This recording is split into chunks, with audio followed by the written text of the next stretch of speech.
안녕하십니까, 이영돈입니다. 켄초이의 프라이빗 자산 운용, 오늘 12번째 시간 아메리츠 S세의 켄초 대표님과 함께합니다. 안녕하세요. 네, 안녕하세요. 네, 예. 안녕하세요. 구독, 좋아요, 알람 설정 뭐 이런 것도 좀 하거든요. 네, 제 스타일로요? 네네, 한번 뭐, 네. 갑자기 뜬금없이. 이거 갑자기 해야 돼. 이런 거 짜고 하면 재미없어요, 원래. 이런 게. 네. 켄초이, 이게 뭐, 완전.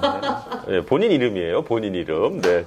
켄초이의 프라이빗 자산 운용, 구독과, 좋아요. 네. 아닌가? 좋아요. 아주 좋아요. 네, 네. 좋아요. 네. 부탁드리겠습니다. 네. 확 오죠? 알람 설정도 해주시고. 왜냐면 알람 설정도. 예, 일주일에 하나씩 나가니까 이 프라이빗 자산 운영에 대한 거 봐주시면은 금융 지식은 많이 올라갔을 거예요. 네. 그렇죠? 네, 네. 그리고 보시다가 무슨 말인지 모르겠다라는 것도 있을 수 있어요. 이 부분에 대한 설명은 그 댓글로 아니 이때 설명하신 게 정확히 어떤 의미인지 모르겠다 해주시면 또 그것도 저희가 이제 바로 다음 영상에서 풀어드릴 수 있거든요. 네, 오늘 좋아요 많이 눌러주시고요. 네네, 좋아요. 좋아요 아까 어떻게 하셨죠? 좋아요 많이 눌러주시고요. 네네. 오늘은 브라인 대표만 이기면 됩니다. 그렇군요. 네. 많이도 원하지 않습니다. 부끄럽더라고요. 손실 리스크 관리 중요한 분들에 대한 이야기를 좀 해주시겠다고요? 네. 부탁드리겠습니다.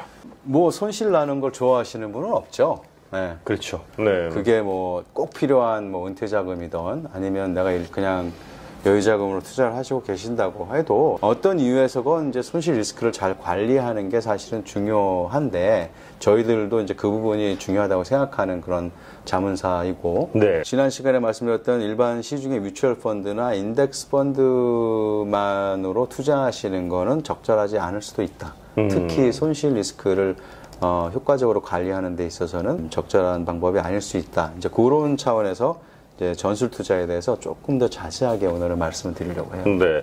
인덱스 펀드나 뮤추얼 펀드가 손실 리스크가 더 없는 거 아니야? 뭐 이렇게 생각하실 수도 있어요. 하지만 11편을 보시면 그거에 대한 이해는 되실 거고요. 자, 그러면 어떻게 해야 할까요?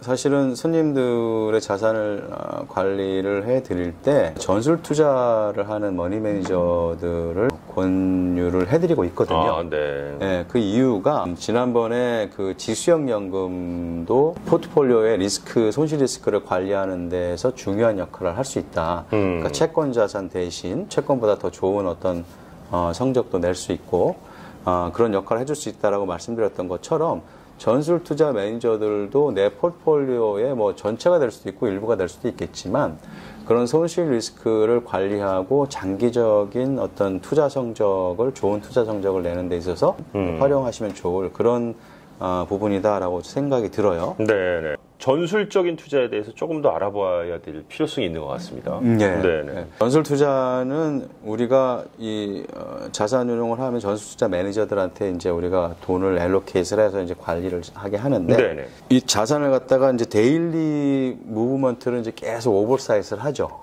매일 이 자금이 어떻게 지금 되고 있는지 뭐 성적이 지금 좋은지 아니면 마켓이 어떤지 이런 것들을 계속 모니터링을 매일매일 하죠.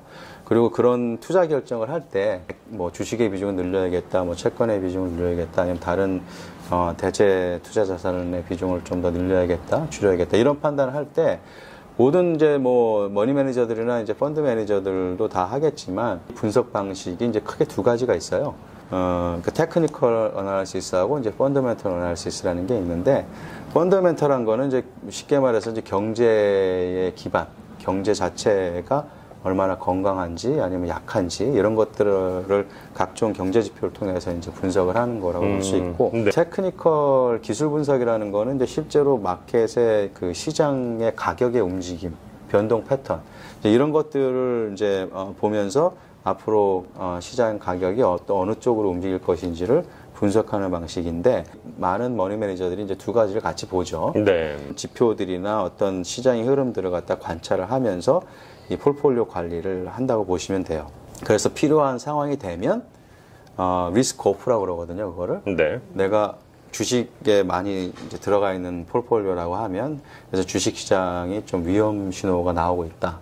그러면 그거는 뭐 고점이나 저점을 잡는다기보다는 그런 여러 가지 신호들이 나오고 있다는 판단이 서면 그 모든 이제 투자된 자산들을 뭐 트레저리나 연방 채권이나 뭐 채권형 ETF나 아니면은 현금이나 이런 쪽으로 옮기는 거죠. 아하. 그래서 그 마켓이 내려갈 때 그 손실을 피할 수 있게끔. 전술 투자는 중요한 거는 이제 금리 환경에 따라서도 손실이 날 수도 있고 이익이 날 수도 있잖아요. 그러니까 금리 환경이 이자가 올라가든 내려가든 그 환경에 맞게끔 수익을 발생시킬 수 있는 투자 방법이 가능하고. 네. 그리고 만약에 스탁 마켓이 증시가 내려간다고 하면은 방금 말씀드린 것처럼 현금성 자산으로 안전자산으로 옮겨서 손실 리스크를 줄이는 방법도 있지만 또 숏을 할 수도 있는 거거든요, 시장을. 숏을 할 수도 있다. 네, 그래서 그렇게 투자 방식에 제한이 없기 때문에 오히려 내려갈 때도 또 이익을 낼 수 있는 그런 머니 매니저들도 있고 그러니까 그런 것들을 우리가 다양하게 활용을 할 수가 있다는 거죠. 환경이 좋지 않을 때는 저희 고객 자산을 보호하고 그리고 환경이 개선될 때는 그 기회를 또 적극적으로 또 활용하고 손실을 줄이면서 꾸준한 성적을 내서 장기적으로는 더 좋은 결과를 내겠다는 게 이제 전술 투자 필라소피의 핵심인 거죠. 장기적으로 3, 40년 내다본다 그러면 뭐 그 중간에 뭐 올라갔다 내려갔다 하는 건 나는 뭐 신경 안 써 이렇게 할 수도 있지만 그렇죠. 사실 현실적으로 3, 40년의 투자 기간을 갖고 계신 경우는 드물어요. 그렇죠. 40세, 50세, 이제 60세에 가까이 와서 은퇴하시고 이런다 그러면 사실은 그렇게 장기는 쉽지 않죠. 그런 정도의 시간을 기다리면서 올라갈 거를 기다릴 수 있는 그런 여유를 가지신 분은 잘 없거든요. 전술 투자 이제 설명을 쭉 해주셨잖아요. 네.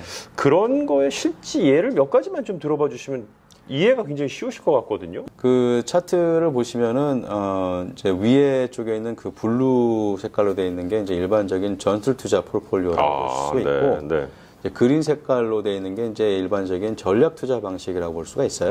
그걸 뭐 우리가 S&P 500 인덱스 펀드라고 생각할 수도 있고, 뭐 60, 40, 70, 30 포트폴리오라고 볼 수도 있는데 움푹 패인 부분이 있을 거예요. 그 차트에서 그게 이제 2007, 8년 금융위기 당시 때 시장의 움직임이었거든요. 그래서 그린 색깔로 된 라인을 보시면은 시장이 떨어질 때 이제 당연히 시장 자체를 보여주는 건지가 그렇게 떨어졌고, 그 이후로는 올라왔지만 그 기간을 보시면 이제 블루 쪽은 조금 내려가다가 이제 라인이 플랫으로 이어지는 거 보실 수가 있을 거예요. 바로 이제 그 기간이 손실폭을 줄이면서 안전자산으로 자산을 옮겨놨던 기간인 거죠. 그래서 마켓은 한 50% 내려갔지만 전술 투자 쪽에서는 10%, 15% 선에서 손실을 막았던 거죠. 기술 분석적인 관점 데이터하고 이제 펀더멘털한 데이터들을 보고 그 자산 관리하는 그 전략들마다 이제 시그널들을 나름대로 여러 가지를 자기네들이 갖고 있는 거죠. 그렇군요. 뭐 이모셔널리 나가고 그러는 게 아니고 분명한 알고리즘이나 어떤 원칙에 의해서 이제 나갈 타이밍을 정하는 거죠. 이거는 이제 고점을 찾는다거나 저점을 찾는 전략이 아니고 전체적인 데이터들이 우리에게 어떤 신호를 보내고 있느냐 그걸 판단을 해서 지금은 나가야 할 때구나라는 걸 판단이 되면은 나가서 손실의 거의 대부분을 미스하는 쪽으로 포커스를 하는 거고, 그 다음에 이제 저점을 형성하고서 마켓이 회복할 수가 있잖아요. 그런 거 회복할 때도 내가 저점을 꼬집어서 들어가는 게 아니고 전반적인 데이터가 우리에게 마켓이 이제 어느 정도 바닥을 형성을 하고 장기적으로는 이제 상승장으로 갈 확률이 높아졌다고 하면 다시 그 기회를 타서 마켓에 들어가는 거죠. 리스크가 있을 때, 손실 리스크가 있을 때 얼마나 그거를 잘 관리하냐에 따라서 장기적으로 그 결과물의 차이가 커질 수가 있고. 아니 이렇게 손실 리스크도 줄이고 결과적으로 성적이 저렇게 좋으면 전술 투자를 위해서 어쨌든 이 전술 투자 매니저를 활용하지 않을 이유가 없네요. 모든 투자를 뭐 전술 투자를 하시라 뭐 이런 말씀은 아니고요. 물론 그렇게 하실 수도 있지만 중요한 게 사실은 전술 투자 자산 관리를 잘할 수 있는 머니 매니저들을 찾는 것 자체가 사실은 그렇게 쉽지가 않아요. 영상 보시는 분들은 굉장히 쉽습니다. 여기 이제 계시니까. 갑자기 훅 들어오셔가지고 당황스러운데. 이분입니다, 이분. 저희들 같은 자문사들 중에는 오랜 시간 투자를 해오고 그런 트랙 레코드가 있는 전술 투자 머니 매니저들하고의 그런 제휴 관계가 만들어져 있기 때문에 검증된 이제 머니 매니저들을 이제 활용을 하게 되는 거죠. 전체적으로 내 포트폴리오가 있으면 어떤 부분은 그런 전통적인 전략 투자 포트폴리오를 구성을 하셔서 네.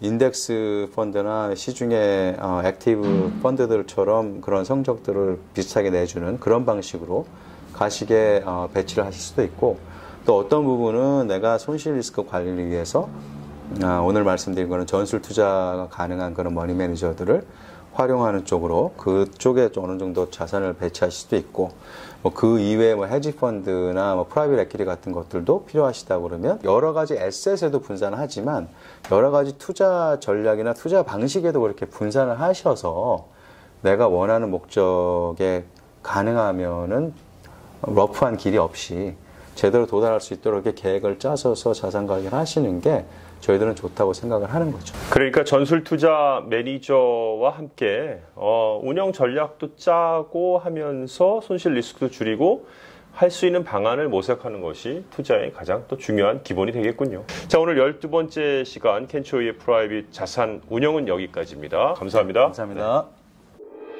네.